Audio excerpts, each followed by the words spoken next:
All right.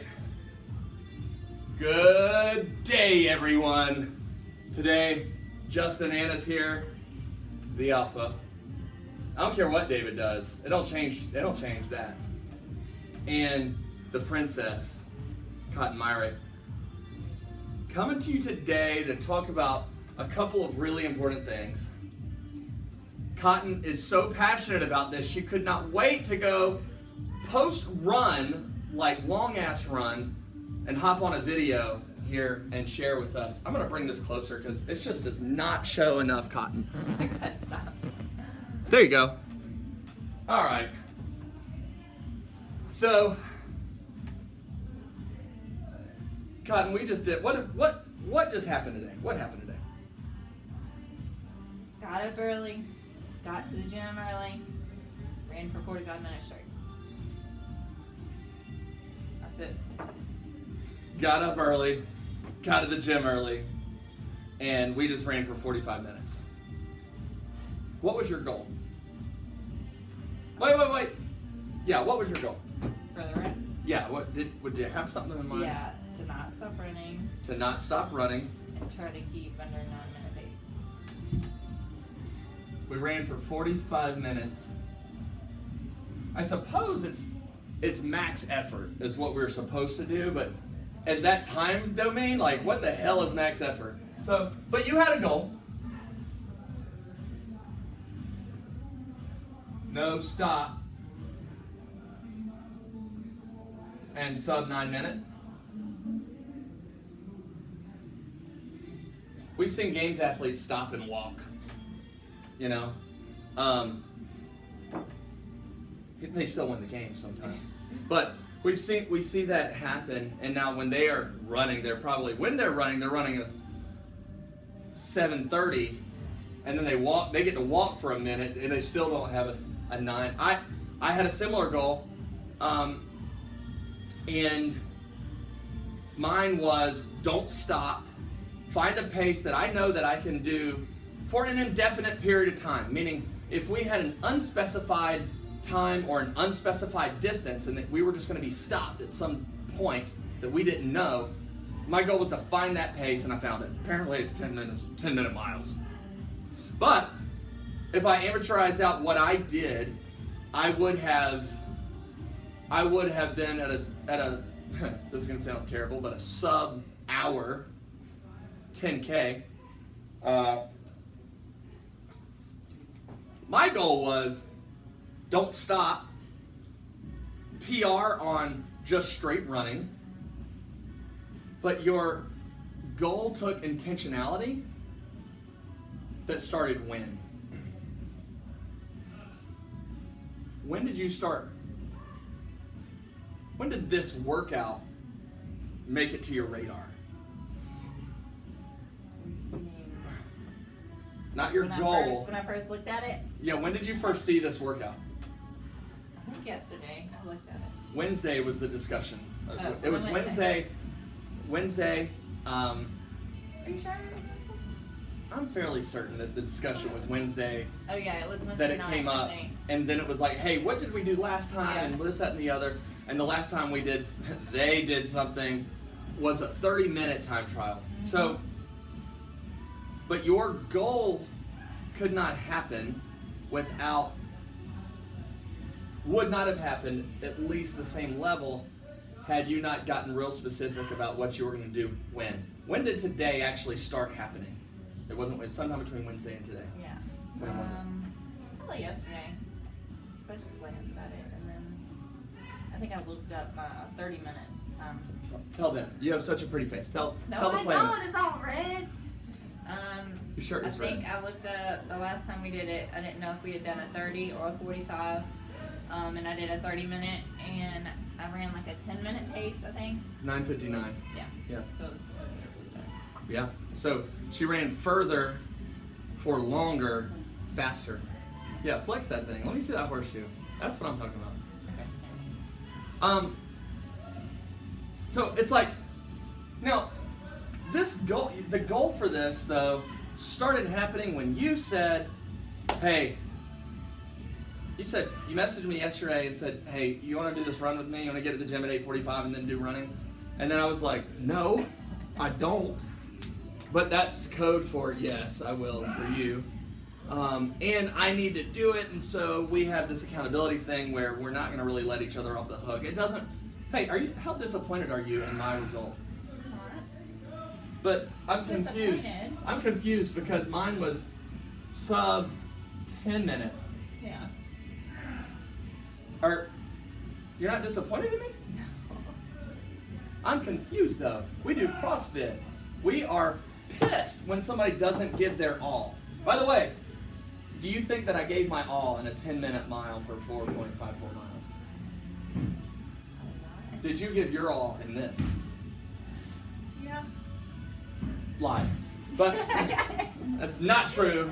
And you're lying I just so had to pills a bunch. I did. I ran I got that lost. She did get lost in a neighborhood. Poor thing's never done pest control route. She doesn't know how to her way around all these places. Here's the thing. I know without hesitation or delay in response that you could next time, if you went and did this again tomorrow, a couple days from now, that you could do it at an 8:45 pace. But if I know that you can do that, you didn't give your all. Yeah. You're trying to get away with one on me. You're trying to pull one over me and the planet. But my thing is, I know that did not require everything that I had. I know that because I wasn't breathing very hard when I got back. My knees don't hurt. My lungs feel, I feel amazing. Of course, that's the endorphins and runner high and all that stuff. But I didn't give my all. But what I did, and the reason that I'm not upset with myself, is I met my goal. I didn't know that it was a 10-minute mile. I didn't set out a 10-minute mile pace. My goal was to run. I don't know how I'm going to feel at 20 minutes. I don't know how I'm going to feel at 30 minutes. Now I do. Yeah. So just like you had a goal, because last time you ran a 10-minute mile, you did 3 miles in 30 minutes, right? Yeah. Now you did 5.05 miles in 45 minutes, a whole minute faster for longer, because you had that confidence. Hey, I can do that. You started off faster than me, and I was like, I'm gonna catch her later. And then we got separated. I don't even know where she went. She zigged when I zagged. Running all through Washington Road traffic and crap. But I'm not disappointed with this. First of all, I'm not disappointed with that. I'm not disappointed with your performance. Because even though I know that you can do more, what we're doing is figuring that out. Yeah. 2 years ago, what kind of athlete were we? Both of us would have done this. How would we have done this 2 years ago? I wouldn't have. Say that more clearly. I wouldn't have done it. She would not have done it. While I don't think that's true, I think that what would have happened is we would have shot out. We would have shot out at a 7.5 minute mile pace for about half a mile, and then we'd be walking home. Yeah. And neither of us stopped. What I'm suggesting is that the maturity of the maturation process of the athlete, whether you're a competition athlete or you just want to have a six-pack and look good,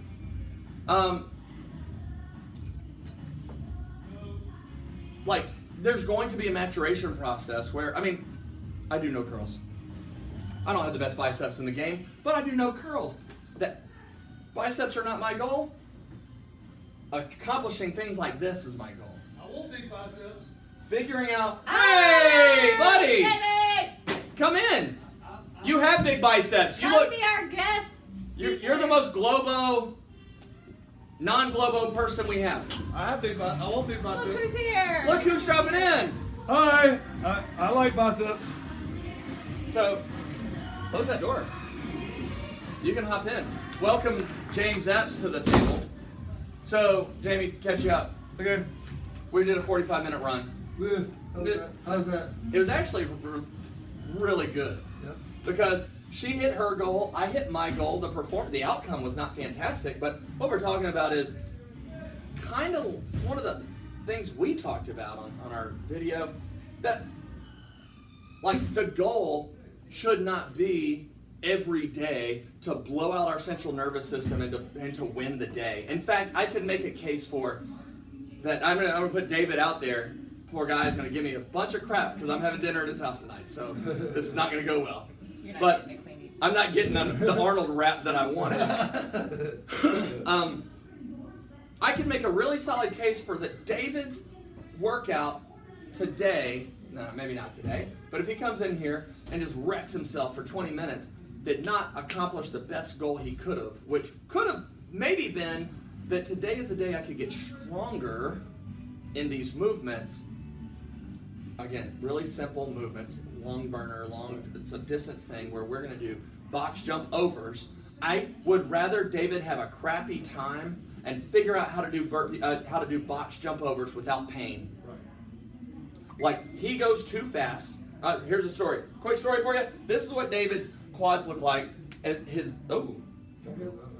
is what David's quads look like when he comes forward on his thrusters and his wall balls. Like, he gets that knee over the thing. So when he lands on top of the box, like, I think today I'm going to be like, David, screw your time. Do this instead and row your butt off for the 2,000 meters. And then on the 20-minute AMRAP, I want your knees to be controlled more by your hamstrings. That's what I've been working with you on for the last 6 months. Fixing our quad dominance problem. Our quad dominance, there's 3 or 4 of us in this gym that are quad dominant. That, in fact, Jamie, you're one of the people that I don't consider quad dominant. You can pull a lot more than you can press. So, anyway, I just went on a boring rant for people, but this was motivated and inspired today because I was talking with one of our members' mothers who did a drop-in, who sent an amazing review of Teresa's coaching and probably had a lot to do with you being in there as well. But she made this statement to me, hey, I'm not here for the CrossFit ideology. I'm here to get tone and to shed some inches. And I'm sitting here thinking, it's been a long time since I talked about, or anybody has asked me about, what does it mean that it's your fitness? What does it's your fitness mean? In fact, I think I'm going to put it on the wall because the reality is that her fitness today was different than my fitness. I didn't do that 30-minute time trial when we did it. What does it's your fitness mean to you? You're a coach. As much as I possibly can. This is the evolution of cotton happening in front of you. Well, what I think it means is like, whenever you tell people that, you're telling them to pick what they want, however they want to scale or do the workout that day to meet their goals. Or What does it take to be able to be in that position? To be able to be in a position with your athlete to be able to make that recommendation or to actually be a wise counsel for them in that moment. Is that too vague? does it take? Jamie, maybe you're picking up. I saw your wheels turning. All right, so for me, I have to sometimes step back and say, I'm not a competitive athlete when I'm coaching. Like, so the same thing that I would tell Cotton or you or David or Teresa if I were coaching them may not be what it is that I want the athlete that I'm working with. It's their fitness goal is to shed pounds, to lose inches, to tone up, to be able to get their first pull-up, to be able to get their first double under. The things that are important to them, that's what their fitness is. That is your fitness, and that's going to be where Cotton may want to get a 2:01 Fran time. That may be a fitness goal of her. Yeah. I mean, wouldn't we all? But that your fitness goal and what your fitness is not the same for everybody in your class, everybody that you teach, everybody that you come in contact with. Because some people are just like Rebecca, new Rebecca. L1. Right. Yeah. All right. So new Rebecca, she's looking forward to the lifting. She cannot wait. We have a new member that came here to lift, and I was like, well, this is awesome. All we do is lift. Guess what's happened since she got here? We haven't touched the barbell. we squatted for the first time the other day, and the whole time that we were doing the 30-minute test, I was reminding her that the squats were at the end. You just make it through the 30 minutes. They get through that sucker, and then we're going to get... But her fitness goal is to get back to the barbell. Like, that's what she, she suffers through the other stuff, with the rest of us to get to that. Like, and that's, I think that everybody, when they walk through the door, they have in their mind what is important to them. And it's, the community allows you to do that. Like, sure. I mean, the community of the gym, we have people in here that are just on-ramp people that are still working with bands, still working with, everything to get to that point. And then you have, David Cotton, the rest that are, those upper echelon, what people consider elite athletes, and there's a good mixture of everybody. And not everybody's the same. Not everybody's going to walk in the door and do everything RX, but there may be a workout that is RXable for somebody that just started in the gym, and that's what's great, is when they can click that RX button for the first time. Listen, if it's rowing and burpees, right? Why can't you click? You're RX, right? You know what I mean? More than likely, right?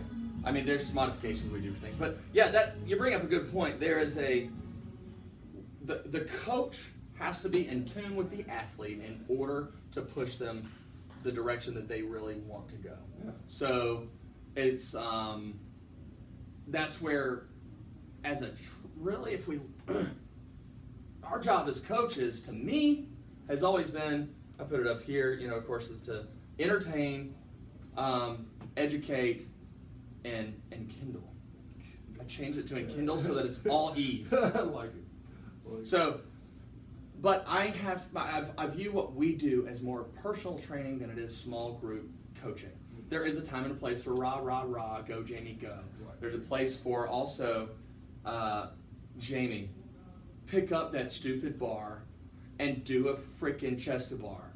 Like, I feel like I've said those words before. But, they weren't that clean. The words were not that clean, but the reality is that I know that you actually, despite your own fears and your body's objections, right. I know that you can do it because I've seen you do hard things before. And it just, when you're in the suck, you either have to go into that place and do the, anyway, but the point is, I can do that with you because I know you, and not just know you, I know your goals and your capabilities. Right. I do the same thing with Cotton.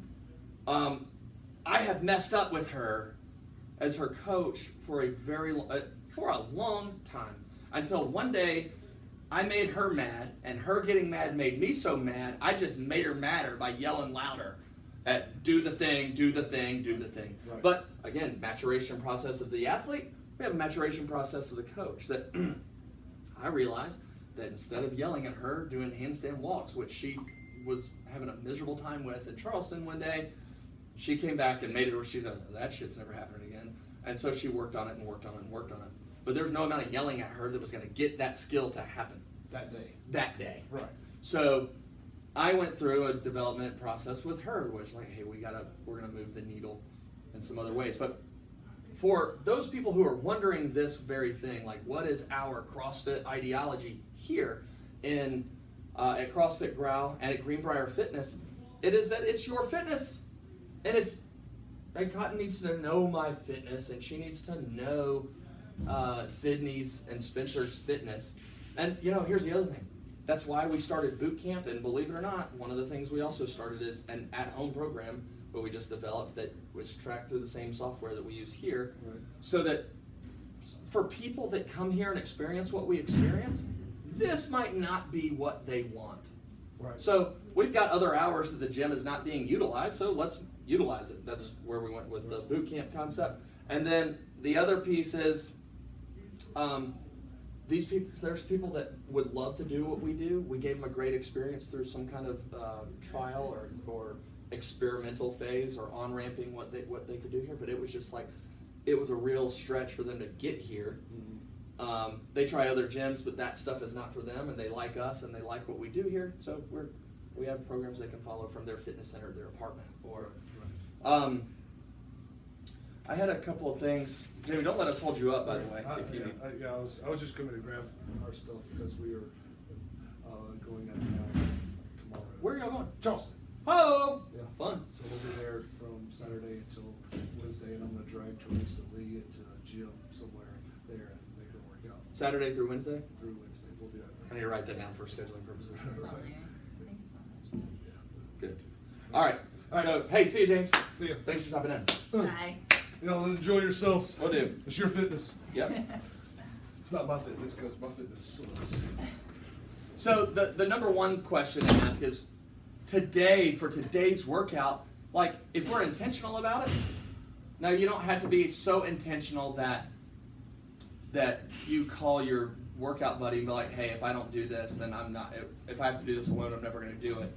Or I could at least justify knowing that somebody else is slaving away somewhere on Washington Road. Doesn't have to be right next to me. Thankfully, forgotten. She could leave me in the dust. But what is your goal?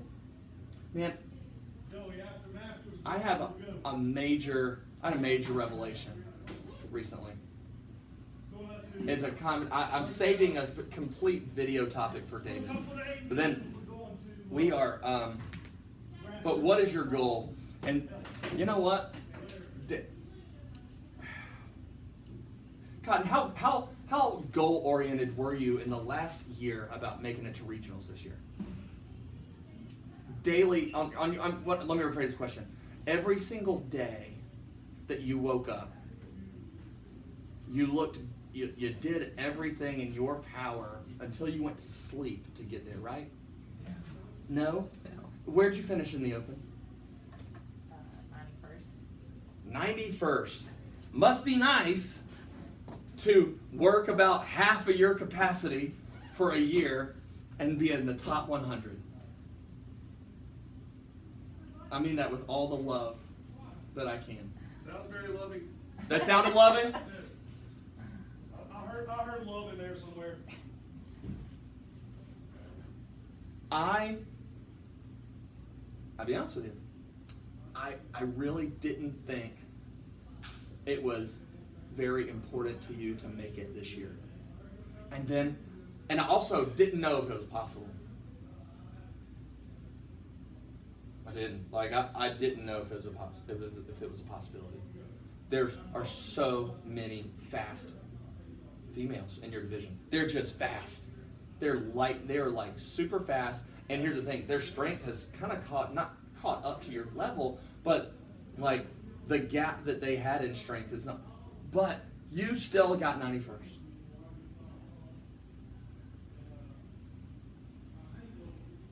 Are you familiar with the theory of the carrot versus the stick? No. The carrot versus stick.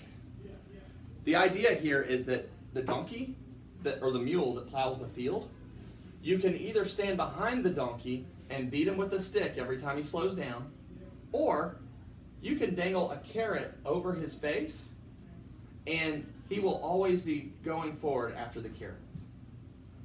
The carrot is regionals. The stick is what?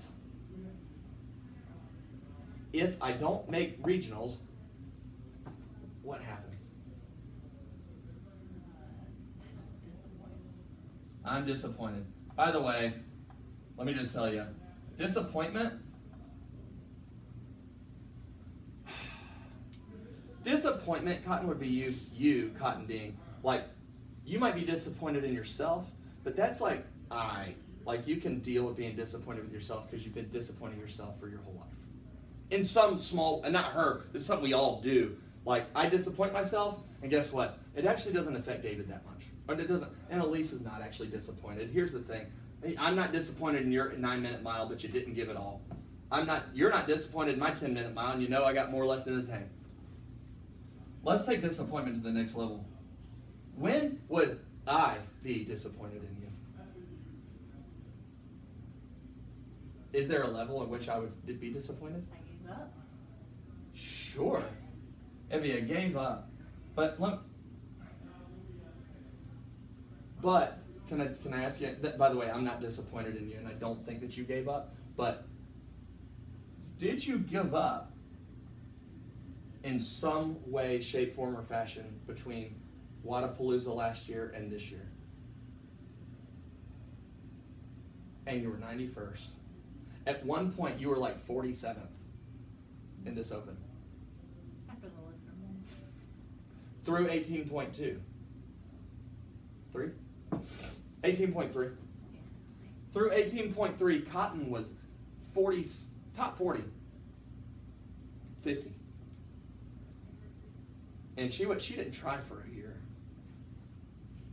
That speaks to programming and showing up. I bet if I actually said to you, I'm going to cut off your foot because you're going to make it to the games one way or the other. It's just going to be in the adaptive athlete division. Imagine how much damage you could do with a metal foot, Cotton. So, but if I told Cotton I'm going to cut off your foot if you don't make regionals next year, you probably wake up earlier. You probably go to sleep earlier. You would dial in nutrition. You would care a little less about when you did what.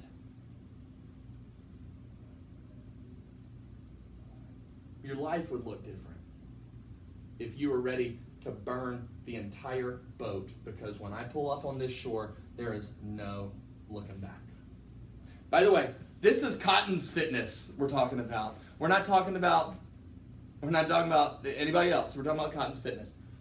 This is that's her goal. Now, if your goal, I'd like to come back to that because I feel like I just made you really uncomfortable in front of the world. The entire world is going to see this beautiful video.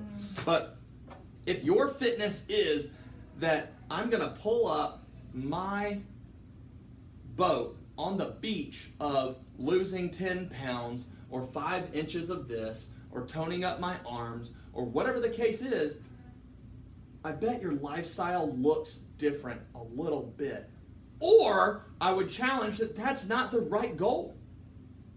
That they might have a goal, but they don't actually have the carrot. The carrot is most closely connected to the goal that you've set, but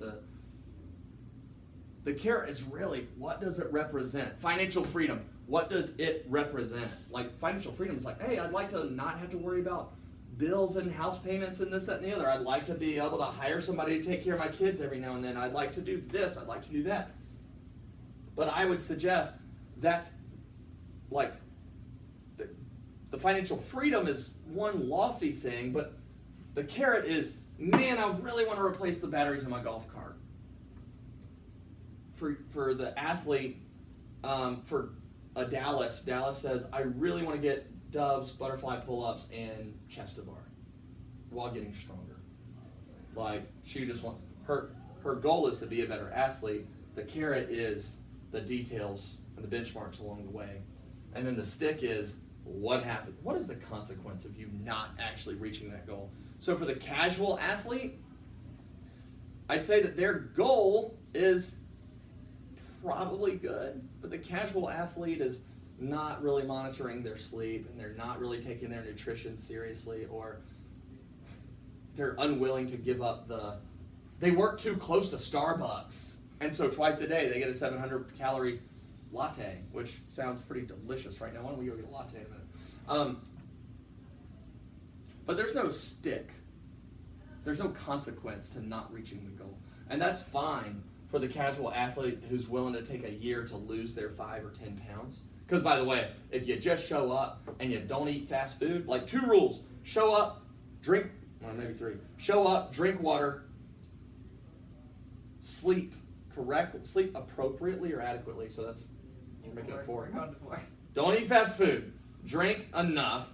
Just show up. And what was the other one? Get enough sleep. And get enough sleep. If you just did these things, these 4 things, you'd lose weight in inches and tone up over time. It's just a matter of, do I want this to be, is this a 1-year picture?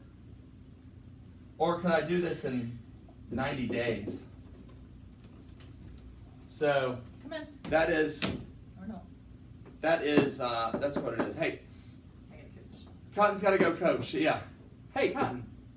Thanks for being vulnerable. Love you. Bye. Peace out.